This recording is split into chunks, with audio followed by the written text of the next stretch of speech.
I'm Sarah Burke, and this is the Women in Media podcast. I have some fellow podcast girlies on the show this week. I'm joined by the co-hosts and founders of a brand new company, Mean Girl Podcast. I'm sure you've heard of it, and the brand new Just Media Group. Alex Bennett, Jordyn Woodruff. How are you guys? Good. How are you?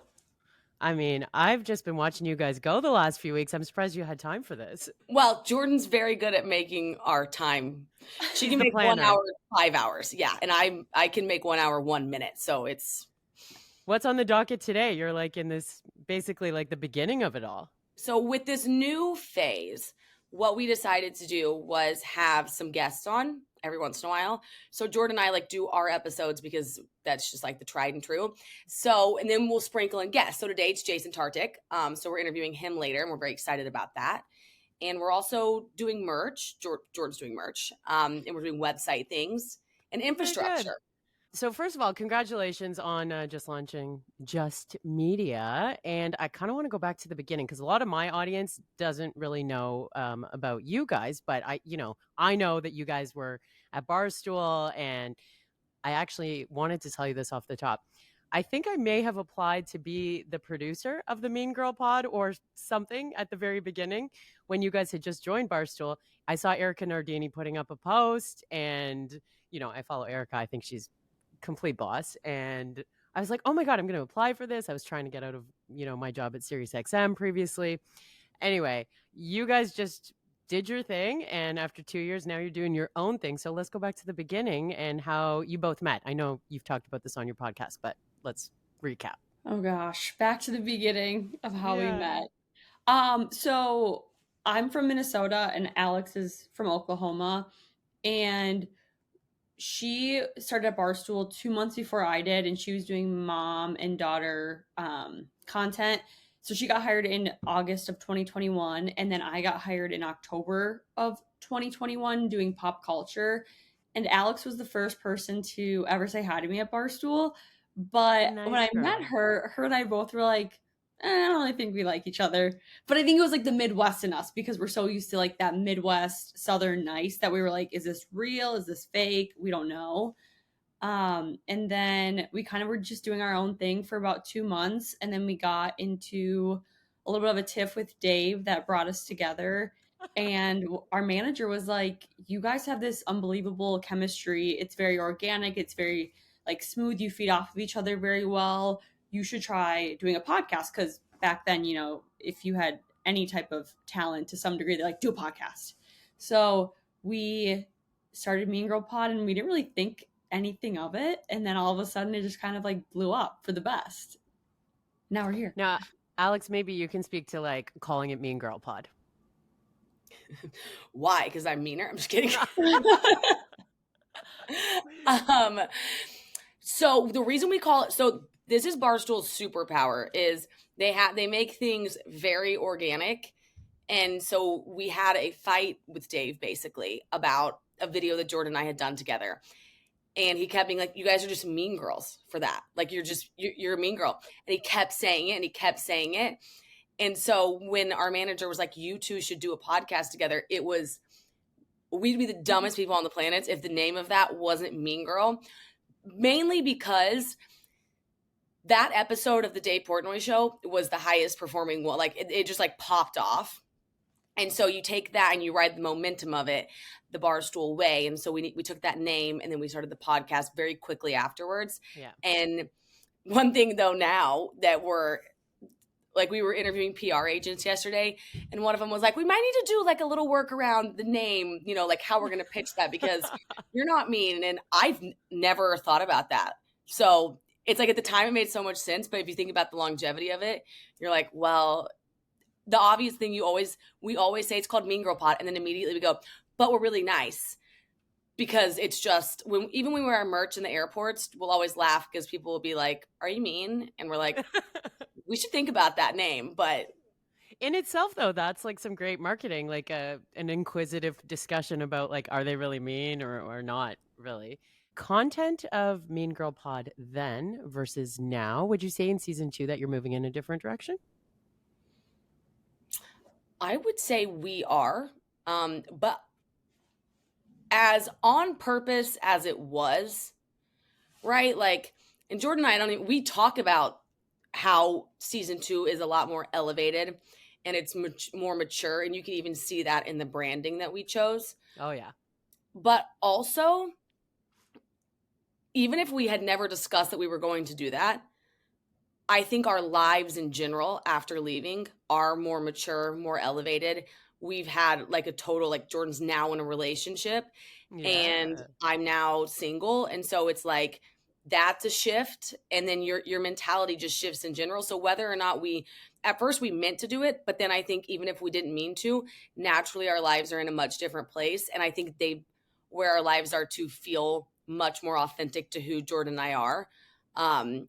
So the content will be, we haven't had like just a true silly episode yet because we knew what our first 4 were going to be and we needed to get those out of the way, so to speak. Yeah. But it'll be interesting, like in December, when Jordan and I are just living our day-to-day lives. Like, we'll always have that silly component to it, but I think we definitely put it through a lens that's much more elevated and mature now.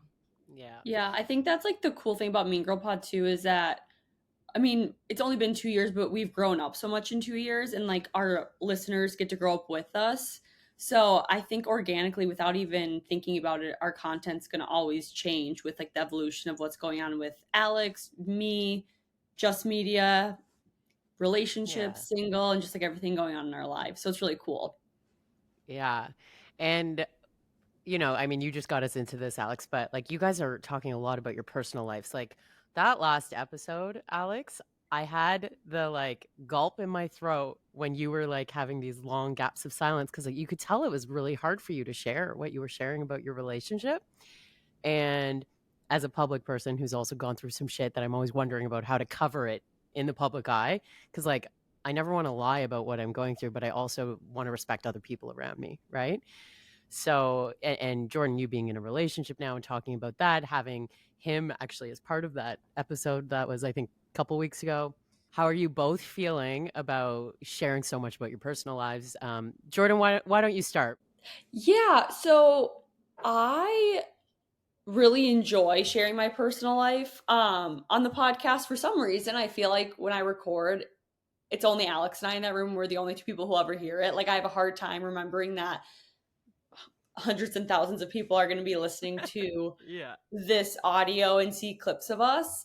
But I've always really enjoyed it because we have really great listeners, and the feedback we always get from them is that they can relate to us. And Alex and I've always coined ourselves as like the besties in your ear, and we just want it to be like a place where people can listen, feel like it's like girl talk, just like hanging out with their best friends. And I feel like Alex and I thrive when we're just like sharing like the funny things of our life. Like, obviously sometimes it's difficult because people can take things the wrong way, and like you have to be vulnerable. Like, I did a heartbreak episode last year and that was really difficult, but then I realized after we put it out, all the people who are messaging us and being like, I'm so glad that you talked about that because I'm going through this was so helpful. So it makes it so much better.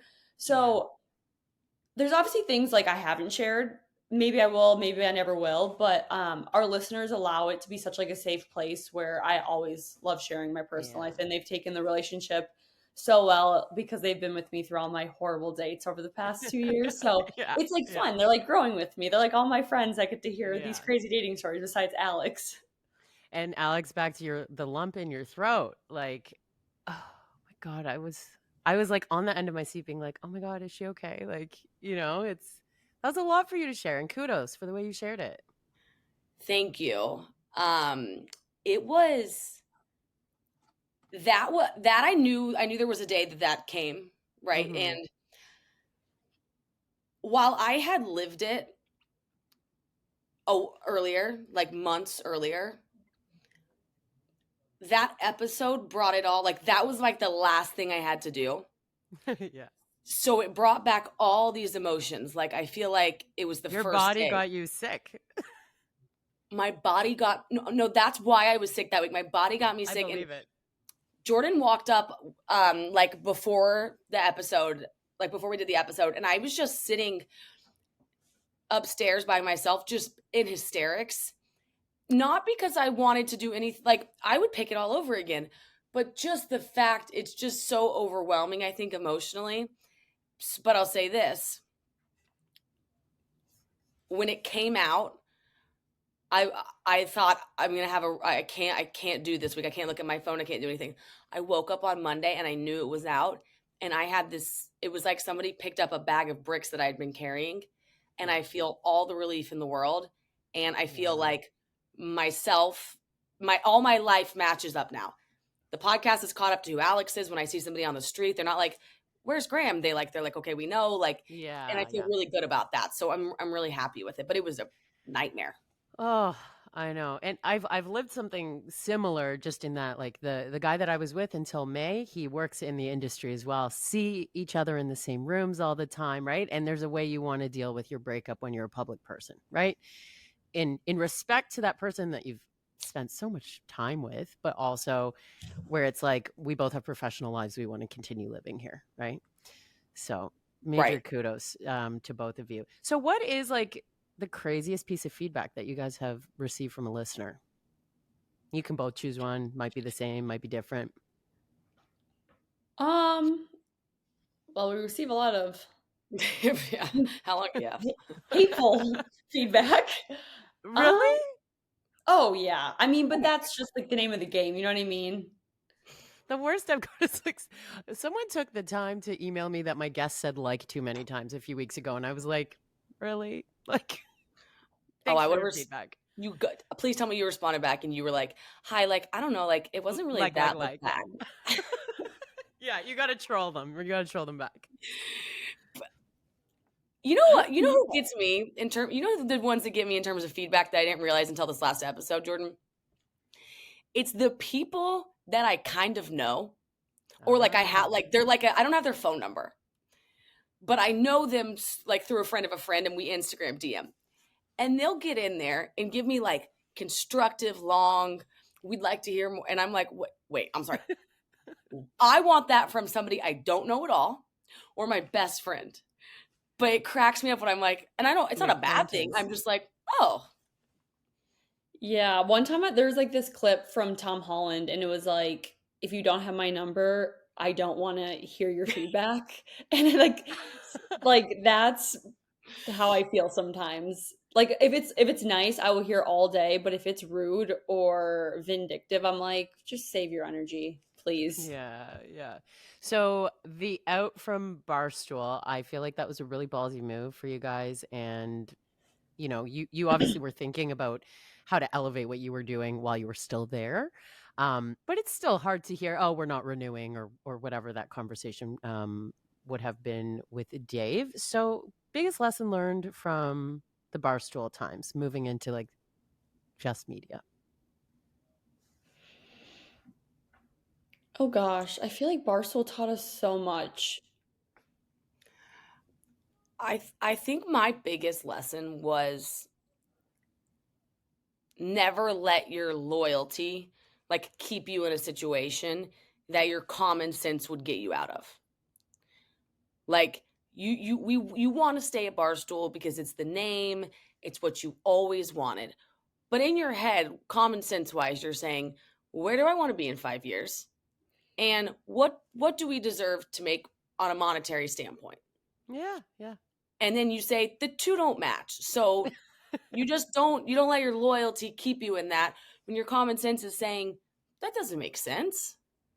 Yeah. But what you have to go through the middle of that is you have to let your ego go, because it's not easy to leave there knowing you're not going somewhere else that's going to be cool and flashy. Like, we didn't have that story. It wasn't like they went to Spotify. We were going to go and start our own thing. And that's not as sexy and glamorous. Long term it is, but short term it's like, okay, get ready, ladies, because you're going to be the ones that got fired and you're going to get trolled. But it's kind of like with the divorce thing too. It's like, if that's the price you have to pay to like feel what we feel every day now, sign me up. I identify with that more than you know in my out with SiriusXM. Literally same feelings. Okay, Jordyn, how about you? Similar to Alex, I feel like mine was stop playing it safe. Barstool was such a comfortable place for us, and we knew if we stayed there, like what that next year, the next 2 years would look like perfectly. we had the resources there. We had exposure there. We just, it was like a very nice safety net. But if we would have stayed there, we would have just been like this. And it just taught me, I feel like if like you can't keep playing it safe if you want to go to different parts or get a new audience or do other things in your life. So I think just that. Totally fair. And now that you're putting together your own team, like we kind of talked about, you guys, like you were hiring a producer, you just said you had a was it publicity PR meeting? Now like you get to choose who you want around you and how you want to do things with Just Media. So maybe just for anyone who doesn't know about your announcement that you guys have made in the company that you guys have started, tell me about that, and then kind of what you want it to stand for and the people you're hiring, what they need to be about. The Just Media thing is, it made the most sense when you go dive into what the podcast market does with podcasts. And you have to ask yourself, is this worth doing ourselves? Because it's going to be tough. And the number one thing is, it's going to be impossible without cash. Mm-hmm. So if we don't do right by Mean Girl Pod, then we need to go to a network, right? But if you go to a network, you're going to get into the rev split situation, and things are going to look pretty similar to what we just had at Barstool, but they'll look a little different, but it's not much different. So arriving to do Just Media was a massive leap of faith. And it's a huge risk, like still till this day. Like I think at first with the larger idea of it is a very big risk. And the thing is, what we want it to stand for is there's this like big call, I think, right now for fairness. I think the podcast industry blew up really big and everyone established a way to do things. And I think it got really commercialized and really streamlined and really unfair. And I think I think creativity and transparency are really close to each other because one empowers the other. And so what Just Media stands for is create content. Simply create really good content, understand what you're creating, increase your numbers because other people understand that you're doing it from a place of like love. And like when you love your content, people can catch on to that. Like we love doing Mean Girl Pod and it does well.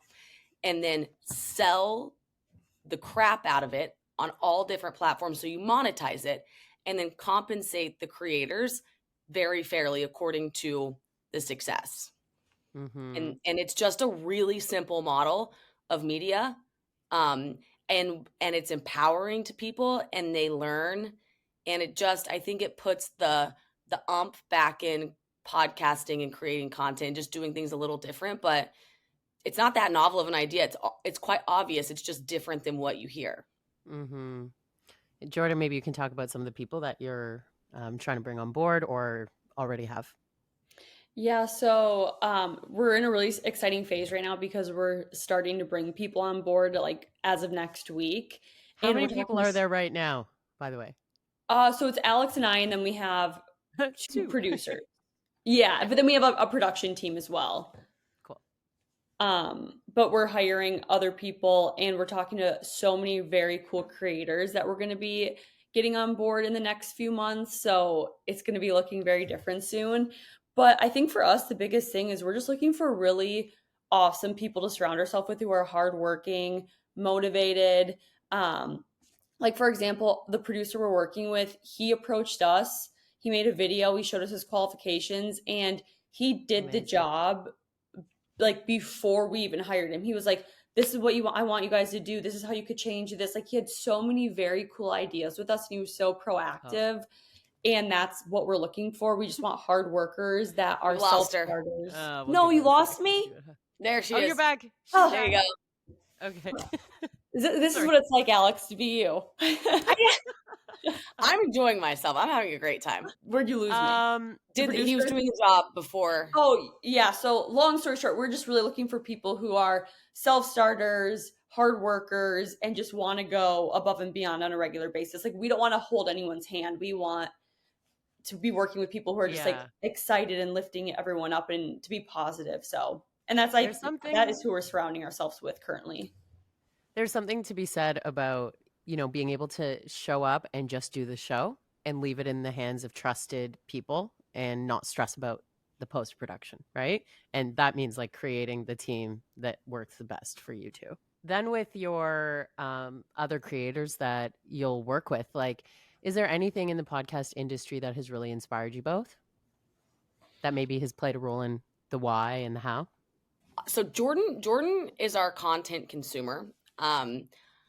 And so she'll probably have a lot, but I'll just say, like, for me, Ed Milet and Jay Shetty, those are my podcasts. They inspire me every day. And other than that, I don't know, like, I'll know Kim K, but I might not know anybody else. Fair. Okay, Jordyn. I just love like anyone who's a self-starter. I love following people who started it by themselves and worked really. I didn't listen to it, did I? Making your job so difficult today. We're just laughing. We had a couple internet things. We figured it out now. Okay, so where did we leave off? I'm trying to remember now. That's been the hardest part about this whole thing is where were we? What podcast? Oh yeah, people that inspire you. Yes, yes.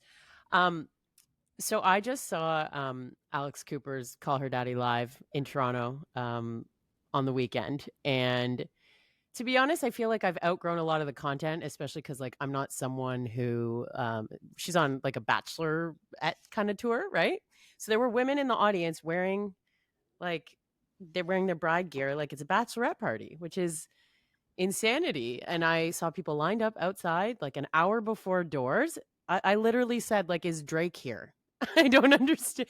Like, what, just watching what this person has done with their podcast, right? It's also funny how many people in the audience, I think there were two types of people there. Not to like stereotype, but it was like, the women who were like, yes, like, I love this. I'm going to be a bride like this too. And then there were the women who were like, entrepreneur. Do you know what I mean? Do you find yourselves like caught between different kind of identities? Like Barstool was kind of one identity almost. And now you're moving into this new space? Yeah, especially now that Alex and I still do the podcast full time and are running Just Media. It's like I'm finding it harder to switch my mind from like one meeting will be like, how can we be creative and like make cool content and record, and then all of a sudden we're like, oh, we have to be very professional. We have a call with an investor or a publicist. Right. So those meetings are like back to back. So at least for me, like I'm having a hard time like rewiring my brain to being like, okay, you're not just a content creator anymore. You're also working at a business. So you have to like wear two hats at the same time all day. And Alex wears like 15,000 hats. So I can't even imagine how she feels. So when I was reading, so you are the CEO, Alex, of Just Media, and you are the COO, Jordyn.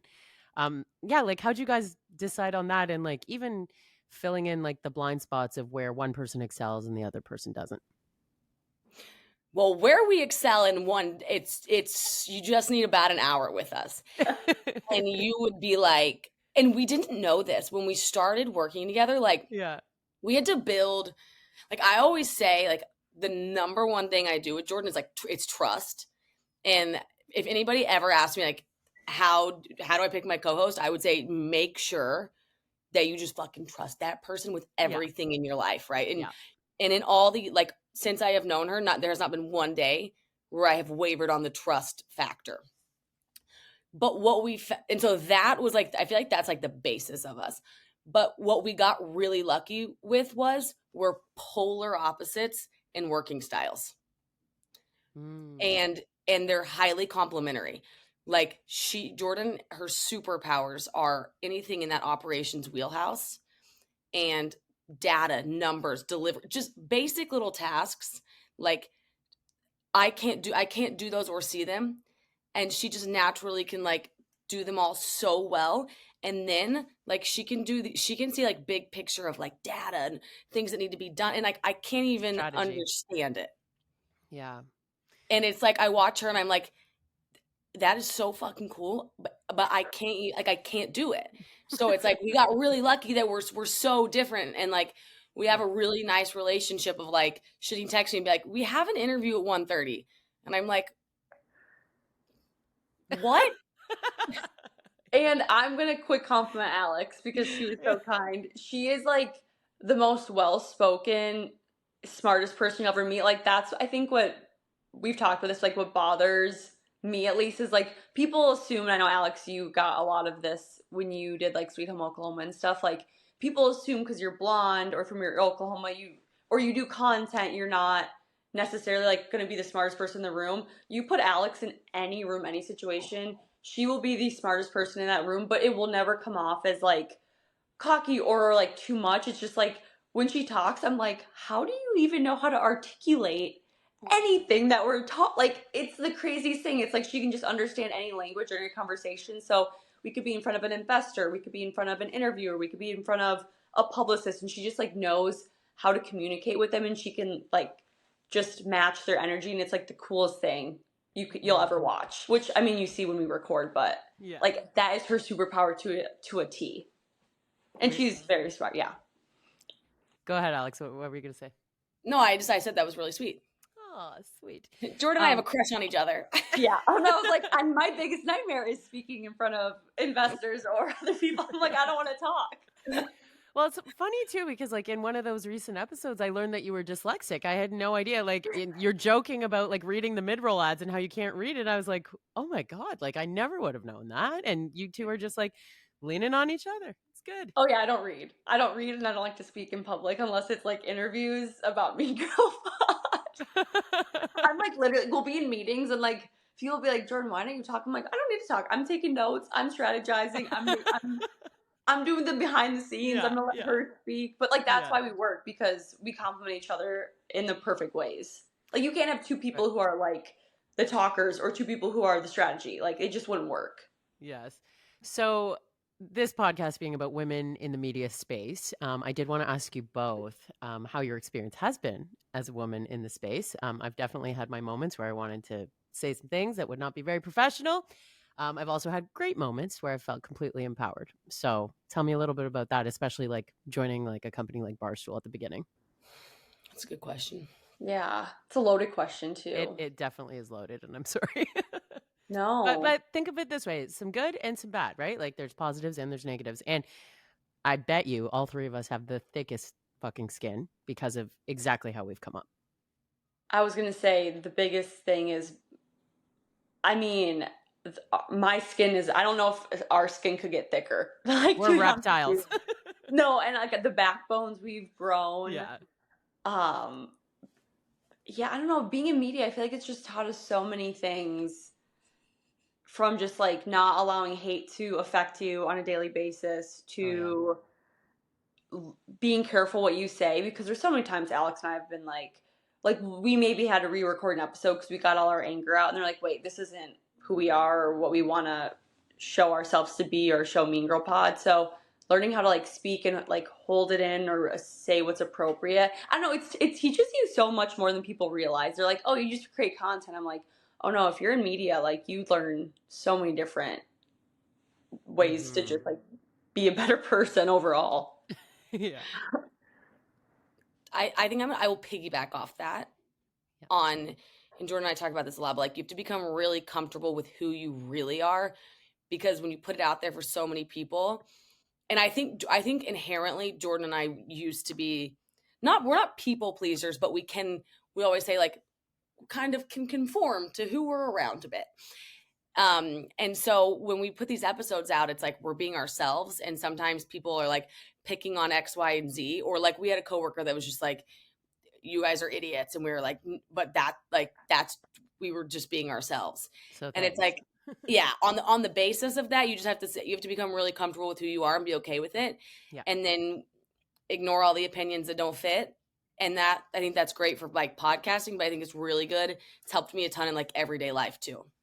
Yeah. And I've been in radio for like 15 years. And, you know, I think about being like a 20-year-old and cracking the mic compared to being like now like 36. And I grew up on the air, right? Like I was a child basically when they gave me my first radio show.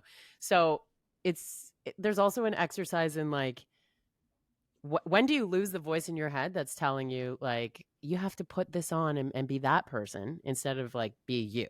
I think Jordan will agree with me on this, but like I lost it when I figured out there's no such thing as good enough, right? There's no recipe that shuts everybody up and they're like, there she is. So you might as well just be yourself, because at least that one feels good. Yeah, you can't please everyone. You can't even please remotely close to anyone. And the more like organic and authentic we are, the better our content is. Like Alex and I have tried to write scripts. Our episodes suck. Like we truly barely prep. We've tried a lot. Yeah, and the episodes we don't prep are the best episodes. They're the most authentic. They're the most like the funniest. Like they're just the ones where I look back on and I'm like, I actually really like that episode, and I'm super excited for that to come out. And then the ones where like prepped and so like in it, I'm like, I feel like a robot. This episode sucked. Yeah. As you've been doing like these meetings with, say, like investors and people that you might want to be adding to your team, or people that you'll partner and collaborate with, how has that been in terms of like, are you finding that there are more women around those tables too? No. It's no, all men, all dudes. Still, there's a lot of like 2%. Okay. Of there's a stat. There's some female found 2% of like VC money. No one quote me on this. Goes to female companies. The good news there is everyone needs to raise that statistic. So you fall into like a minority category. You're literally half the population, but so around those tables are the deck has not been pitched to a woman. How about that? Because it's hard to find. Wow. And like, you guys are in New York. I thought there's got to be a woman around. No. Okay. I also feel like though, it's not women companies don't get funded. I don't think that. I think it's good companies. I think we need to get rid of the narrative, actually, like women and boss woman, like that whole thing. No, good companies get funded. Right. So on the reverse of that, of who's funding them, that's one thing. But I want to make it clear that I don't feel that way. I don't feel like some type of way about that for us.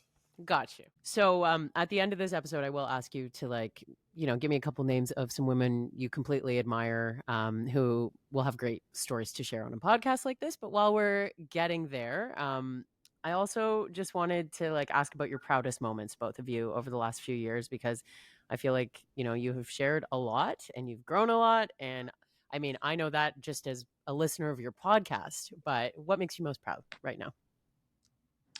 Like with Mean Girl Pod and like our careers, or just like our personal life? Both. What are you the proudest of? Well, I would say like the proudest for Mean Girl Pod and our careers, there's like two monumental moments. It was, the first one was when Alex and I actually saw like Mean Girl Pod making waves in the media industry, like hitting the charts and going viral, and like people talking about, like that was just like such a surreal feeling that neither of us had ever felt before, and all our hard work was like being seen, which was really cool. And then the other one was like, I mean, we didn't necessarily leave Barstool, they like told us to leave, but it was leaving and us not stopping to like feel bad for ourselves. So we were like, okay, what's next? Just media? Okay, like Alex and I didn't even like take one break. We were like, okay, how can we make this bigger and better? And like, I'll always be so proud of us for just like staying positive and just continuing with it, and then figuring out like the best next step for us, rather than just like settling because it was easy again, like just going to a network because we're like, oh, that's all we know, it's easy. So like I would say those two. Okay, Alex. For me, I think back to the moments of it. And I remember waking up and we had this girl, Gigi, who would tag us in these things all the time. And she was like, they're on the charts. And I was like, she's like one of your fans? Yes. Yeah, and we were like, no, we're not. And like, we go and look and we're like, what? So then we were like, wait, like people listen to us. And then 3 months later, we had our Barstool like mid-year meeting. And they didn't tell us this ahead of time, but we got like every award. We were like the fastest growing female podcast with the most social views. And we were like, us? And it's just like imposter syndrome. But of course, yeah. So those moments mixed with like the amount of times Jordan and I sat at the Copper Still bar being like, tough day. Like, you know, like it's like I wouldn't trade it for the world, but we sat there so many times just being like, we have ruined our lives. No, I'm so proud of you guys. I don't even know you, and I'm proud of you. Thank you. Okay, so little nomination process. If you guys want to choose one or two people each, and one of you, please nominate Erica Nardini because I'm obsessed. I think Erica would love to come on here. I think she'd be incredible. Hook a sister up because her inbox is out of control. I don't think she would ever see a note from me. Come on. I think I did. I linked into her one time. Anyway, if you can help a sister out with that, I would love. She's amazing. Yeah, Erica would be great. I mean, that's me like putting that on you guys. Now, please. So we would like to nominate Erica as number one. And other than that, who do you have, Jordan? Oh, Hannah Eve would be awesome. Does she count as someone in the media? I would say Who's so. Hannah Yeah. Eve? I don't know who Hannah Eve is. Tell me. She has like her own media marketing agency, but she's like only 26 and she is a total boss. Like she built it from the ground up. She made 6 figures at like such a young age. Like she is truly incredible. She holds these speaking events where she has like young women in media come and speak, and a lot of them are female founders of companies, and she just like, it's very empowering, and she's like a very good resource for women in media. Cool. Okay. You know who I got two? I think I've got 2, and they're both founders. One is the Glazer sisters that started Stony Clover. I think they do a really good job of curating content and like staying so true to brand identity. So them. And then the second one is Sabrina and Jade from 4am Skincare. They do a really good job of identifying, of molding 2 things you wouldn't think about putting together. Like this skincare clean face thing, but like don't sacrifice your night out. And they do a good job of telling the story around that. So I think those 2 would both be really good. Cool. Yeah. And it's a way for, you guys to just give some kudos of women that you think are rocking it. So thank you so much for doing this. Truly so proud of what you guys are working on, and congrats on everything. Thank you so much. Thank you for having us. This was so fun, and I'm very sorry for my internet. Oh, you're fine. And we're proud of you too, Sarah. We always say it to each other. We're like, proud of you, but we're proud of you. And all the best as you're, working on the company. Thank you.